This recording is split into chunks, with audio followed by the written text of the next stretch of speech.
A cheerful ski instructor and a grumpy wildlife biologist get snowed in at a remote mountain lodge during a storm. Frostbite Rescue. Chapter 1, Avalanche of Attitude. Susie Hart lived for mornings that bit back. The kind where the air was cold enough to sting, the slopes glistened like diamonds, and the tourists hadn't yet remembered sunscreen existed. She was the kind of person who whistled while unclipping ski poles and waved to ravens. People found it exhausting. She called it high-altitude optimism. Her boss called it excessive cheer before caffeine. That morning, as the first flakes began to fall, Susie was helping a family of first-timers conquer the bunny slope when the radio on her belt crackled. "Hart, you free? We've got a situation up past Blue Ridge." "Depends," she said, wiping snow from her goggles. "What kind of situation?" "Ranger station says a biologist's truck broke down on the ridge road. Storm's closing in. You're the only one stupid enough, skilled enough, to get up there fast." Susie grinned. "On it." She loaded her snowmobile with emergency gear and zipped up her jacket, humming something loud and off-key. Half an hour later, she was cutting through drifts of fresh powder, visibility down to a stubborn blur. The wind howled. So did she, joyfully. At the crest of the ridge, she spotted it, an old government-issued pickup half buried in snow, headlights fading. She pulled up beside it and killed the engine. A woman climbed out, bundled in an enormous parka, face mostly hidden by a scarf and irritation. Finally, she called over the wind. "I thought I'd freeze into an ecological case study." "Susie Hart, Frostview Ski Patrol," she shouted back, grinning. "You must be my damsel in distress."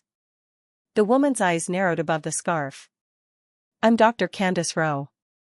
And I don't do damsel." Susie laughed, offering her a hand. "Okay, how about icicle with an attitude?" They loaded Candace's equipment, thermal sensors, notebooks, a suspiciously heavy duffel, onto the snowmobile. The storm thickened fast, cutting visibility to nothing. "We'll head to the old Ranger Lodge," Susie said. "It's closer than base." Candace folded her arms. "I'd rather risk frostbite than die of small talk." "Too late. I'm certified in both first aid and chatter." Candace groaned but climbed on behind her. "If we crash, I'm haunting you." "Deal," Susie shouted over the wind. "But bring snacks." By the time they reached the lodge, the storm was howling like a horror movie sound designer had gone rogue. Susie forced the door open and kicked snow aside. Inside, one dusty wood stove, 2 cots, and a shelf of old Ranger manuals from 1987. "Home sweet home," she announced. Candace gave the space a withering look. "You have a very flexible definition of home." "Well, it has 4 walls and potential." "That's more than most Arabs." As Candace unzipped her parka, a cascade of snow fell onto the floor. Susie laughed. "You brought the weather in with you." Candace shot her a look that could have melted glaciers, if it weren't competing with an actual sub-zero temperature. "You think this is funny?" "A little. You look like Frosty's hot cousin." They started a fire. Well, Susie did while Candace read the instructions out loud like she was grading her performance. When the flames finally caught, the tension softened a fraction. "Thanks for coming out," Candace said after a beat, voice quieter. "Most people wouldn't risk the ridge. Most people aren't fueled by adrenaline and bad coffee." Candace shook her head, but her mouth twitched like it wanted to smile. "You're impossible. I prefer indomitable spirit of winter cheer." "Yeah," Candace said, deadpan. "That's exactly what I was thinking." Outside, the blizzard raged, burying the world in white. Inside, 2 strangers sat by the crackling fire, steam rising from their gloves and boots, sharing the kind of silence that wasn't empty, it was waiting. And Susie, ever the optimist, thought, maybe frostbite isn't the only thing I'm rescuing tonight. Chapter 2, Cabin Fever. By the next morning, the storm was still in full tantrum mode. Wind howled against the windows like a choir of ghosts that had missed their key changes. The radio, of course, was dead. Candace sat at the table, scribbling notes in a field journal like civilization depended on it. The snow accumulations exceeded forecast projections, she muttered, more to herself than anyone. If this keeps up, the mountain roads could be buried for 48 hours. Susie, flipping pancakes on a camp stove she'd unearthed from a supply closet, said cheerfully, translation, we're snowed in. With carbs. And me. Lucky you. Candace looked up from her notes. I can't decide if you're optimistic or delusional. I'm a multitasker. Candace sipped the instant coffee Susie had brewed, made a face like she was tasting betrayal. What is this? Caffeine-flavored character development. Character assassination, more like. Susie grinned. Wow. We've reached the banter stage already. Usually takes my students at least 3 days before they start sassing back. I'm not one of your ski kids. You sure? You've got the pouty face down. Candace groaned, setting the mug down with exaggerated care. How do you have this much energy trapped in one human body? Did they bottle sunshine and forget to put in the warning label? I take that as a compliment. It wasn't one. They ate in relative peace for about 3 minutes before Susie's phone beeped with the dreaded no signal icon. Well, that's it. We're off-grid. Candace froze. You mean no internet? No email? None. Her expression turned bleak. I have a grant proposal due Monday. You have a blizzard due now. Candace exhaled sharply. This is my worst nightmare. Susie leaned back in her chair, smirking. Really? I thought your worst nightmare was forced proximity with someone who hums show tunes. Candace stared. You hum show tunes? Susie grinned and broke into a tuneless line of Let It Go for dramatic effect. Stop. Candace shouted, covering her ears, laughing despite herself. You're deranged. Happy to be of service. Hours passed. The wind outside didn't relent, but the tension between them started to thaw, like permafrost cracking under sunlight. Candace, it turned out, was full of surprising trivia. Moose sleep lying down, like depressed horses, Susie said, and pine martens can run across snow without sinking. Okay, Susie said, lounging by the fire, you win. I learned more about wildlife in one afternoon than in all my school years combined. Candace raised an eyebrow. You don't strike me as a school type. I strike you as the type who barely graduated, huh? Let's say I pegged you as more experiential learning. You mean chaotic energy. Candace smiled, really smiled this time, small but real. That too. That evening, the storm kicked back up again, cutting off what little light was left. Candace paced, muttering about data points and ruined sample collections. Susie sat on the floor, strumming a battered guitar she'd found in a closet. Candace stopped mid-rant. You play? Badly.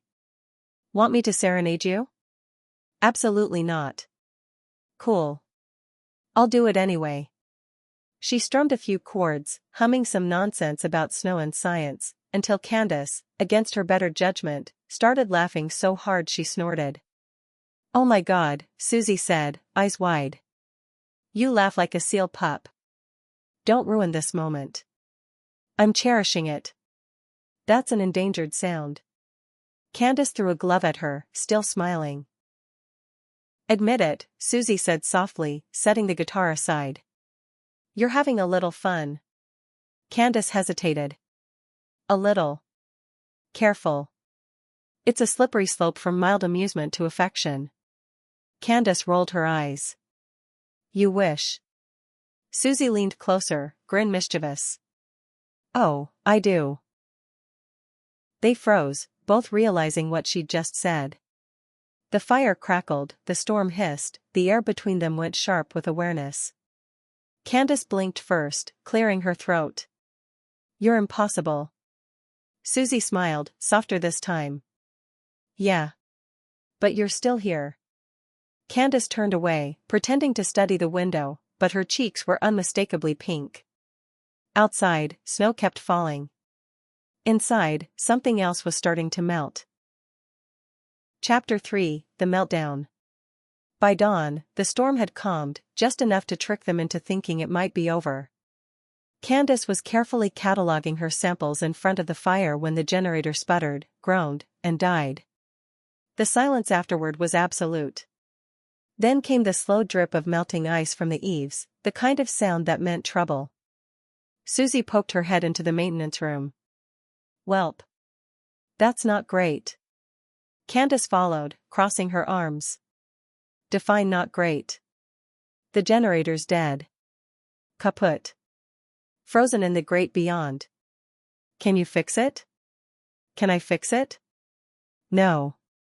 "Can I hit it until it feels motivated?" "Maybe."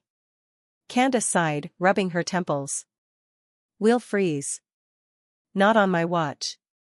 Susie threw open the supply closet, dramatically producing 2 sleeping bags and a pile of thermal blankets. "Welcome to Hart's Luxury Spa and Crisis Management Center." Candace blinked. "That's optimistic." "Optimism's my brand." "I thought chaos was your brand." "I multitask." They built the fire higher, layering blankets like architects of denial. The lodge temperature dropped steadily anyway, creeping into the kind of cold that bit ankles and stiffened fingers. Susie poured cocoa from a thermos she'd brought along, lukewarm, gritty, and the best thing Candace had tasted all day. "Why do you even carry this stuff?" she asked. "Never underestimate the power of sugar and emotional manipulation," Susie said, winking. Candace laughed softly, shaking her head. "You're ridiculous." "Thank you. I work hard at it." They fell quiet for a while, the only sound the pop of the fire and the wind's slow sigh through the window cracks. "You know," Candace said finally, staring into the flames, "I spend so much time studying animals, I forget I'm allowed to just be one. Eat, sleep, survive. Do you want a snack or a pep talk?" "Both." Susie handed her a protein bar. "You're not just surviving, document. You're thriving. You got snowed in with the best ski instructor on the mountain. That's cosmic alignment." Candace gave her a look. "Or bad luck." "Glass half full of hot chocolate," Susie said. "Always." The hours stretched. The temperature fell. Candace shivered despite the layers. "Okay," Susie said finally. "Emergency cuddle time." Candace blinked. "I beg your pardon?" "Body heat. Science says it works. Science also says hypothermia impairs judgment. Then let's be safe and judgmental." Candace's expression was torn between exasperation and surrender. "Fine. But if you snore." "I don't snore. I purr." They settled into the sleeping bags, zipped together under the mountain of blankets. The first few minutes were awkward, too much awareness, too little space. Then the warmth started to spread, slow and steady. Susie's arm was draped lightly over Candace's waist, her breath warm against her neck. "You smell like cocoa," Candace murmured, half asleep. "And you smell like pine needles and anxiety," Susie whispered back. Candace laughed, quiet and tired. "I can't tell if you're flirting or diagnosing me." "Why not both?" At some point, the wind died down. The fire burned low, painting the room in amber and shadow. Candace felt herself drifting, safe in a way she hadn't expected. "Hey, Susie," she murmured. "Yeah? Thanks. For rescuing me. For this." Susie smiled into her hair. "Anytime, Frost Queen." Candace chuckled. "That nickname's terrible. I'll work on it." "Please don't." They fell asleep like that, wrapped in warmth, surrounded by snow and silence, unaware that the storm outside had finally stopped. Morning light would bring melted icicles, a clear sky, and consequences. But for now, there was only the sound of even breathing, the faint rhythm of 2 heartbeats sinking to the same, improbable calm. Chapter 4, The Thaw. When Candace woke, the light had changed, brighter, cleaner, softer. It filtered through the frosted window, painting everything in pale gold. The fire had died down to embers, but the heat lingering against her side was very much alive. Susie. She was still asleep, one arm thrown over Candace's stomach like they'd known each other for years instead of 30-odd hours. Her hair was a tangle of sun-streaked curls, her mouth parted in the faintest, unguarded smile. She looked disgustingly peaceful. Candace lay there a moment too long, torn between admiration and mild panic. She'd never shared space this easily with anyone, not even her colleagues, and they'd been trapped in worse field situations. "Morning," Susie mumbled, without opening her eyes. "How did you know I was awake?" "Your anxiety hums." Candace groaned. "You're insufferable." Susie grinned, eyes still closed. "You're welcome." They disentangled eventually, slowly, awkwardly, and checked the window. The storm had broken overnight, leaving the world under a dazzling crust of snow. "Looks like the mountain's apologizing," Susie said, pulling on her boots. Candace shielded her eyes. "It's beautiful. Blindingly, dangerously beautiful." "Just like me," Susie said. "Please don't ruin this moment." Susie laughed, tugging on her gloves. "We should dig out the snowmobile and check the radio again. You can write a sternly worded email to Mother Nature later." The door groaned open under the weight of drifted snow. Candace stepped outside first, boots sinking deep into powder. The air was sharp, cold enough to sting, but it tasted like relief. They worked together, shoveling and cursing in equal measure. Susie's energy was annoyingly contagious. She sang while she shoveled, some nonsense pop tune that made Candace roll her eyes, and sing the harmony under her breath when she thought Susie wasn't listening. Of course, Susie was listening. "Caught you," she teased. That was adorable. That was survival instinct. Sure it was. When they finally unearthed the snowmobile, Susie gave it a few encouraging taps and tried the ignition. Nothing. Candace frowned. "It's frozen solid, isn't it?" "Yup. And I'm out of clever metaphors for that. So, what do we do?" "Stay put until rescue gets through."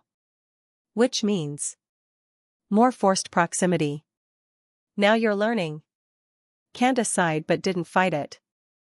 They trudged back to the lodge, stamping snow from their boots.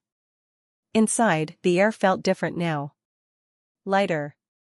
Familiar. Susie made tea from melted snow and handed Candace a mug. "You know," she said, "for someone who started this trip allergic to joy, you're handling this pretty well." "I'm highly adaptable." "Is that what we're calling it?" Candace looked at her over the rim of her mug. "What do you call it?" "Progress," Susie said simply. They spent the afternoon rationing supplies and reading old ranger logs aloud like bad poetry. Candace found one from 1984 that listed bear sighting, probable, morale, low. She laughed until she cried. "See?" Susie said, grinning. "You do know how to have fun. Don't sound so shocked." "I'm not shocked. I'm impressed." Candace set the log down, her laughter fading into something softer. "You really can't help it, can you?" "What?" "Making people feel lighter." Susie tilted her head. "You say that like it's a flaw." "It's not. It's just rare." For once, Susie didn't answer with a joke. "You make people steadier." "That's rare too." Candace blinked. "Did you just pay me a compliment?" "Don't tell anyone. It'll ruin my reputation." By nightfall, the snow outside glittered under the moonlight, smooth as glass. They sat by the fire again, closer this time. Candace leaned her head back, eyes half closed. "When we get out of here, I'm going to need a week without conversation." Susie chuckled. "You say that now, but you'll miss me."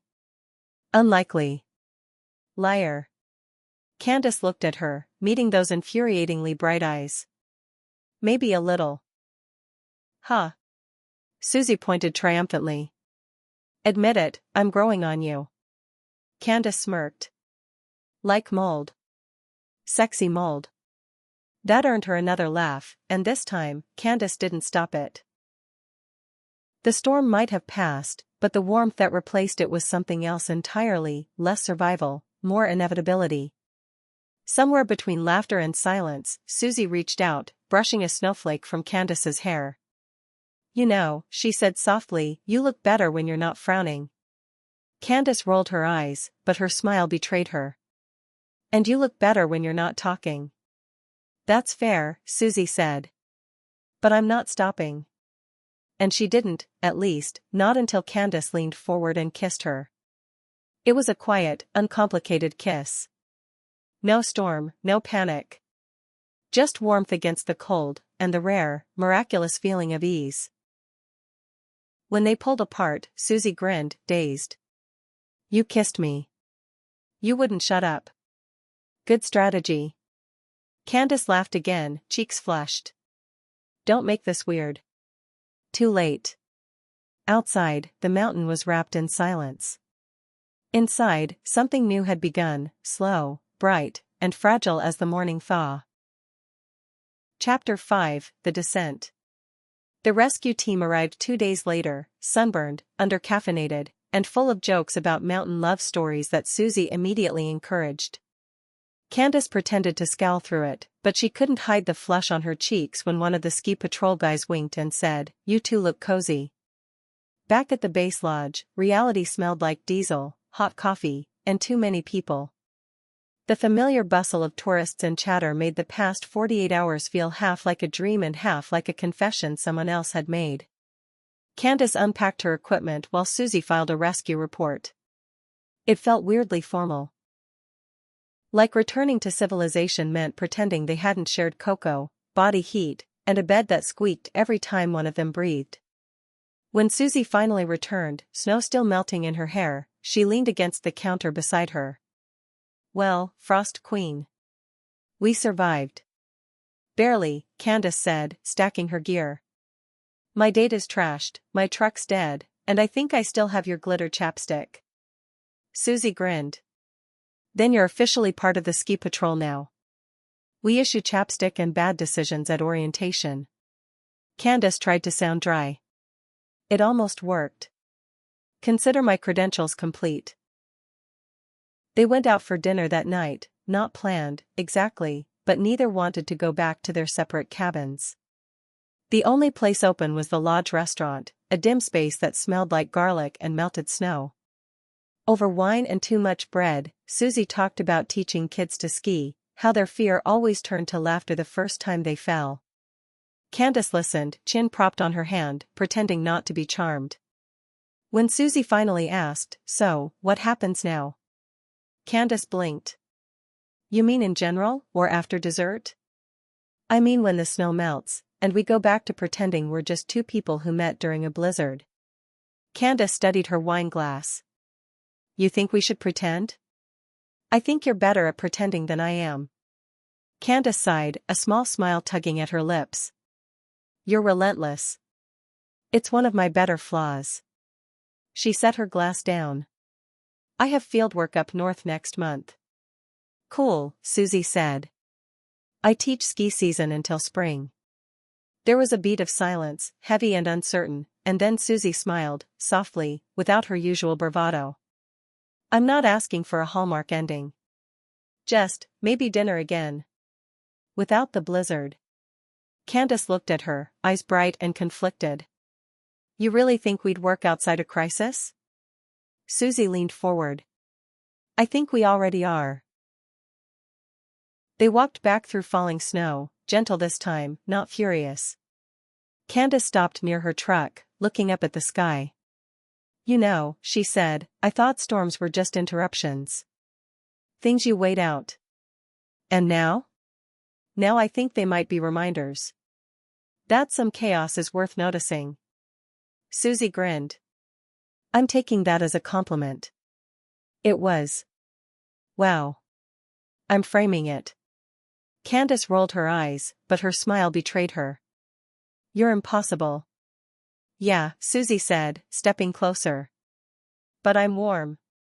Candace hesitated for exactly one heartbeat before she kissed her again, deeper this time, less surprise, and more certainty. The snow fell quietly around them, soft as applause.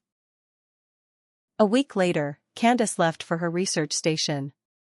She texted every day, half updates, half sarcastic commentary.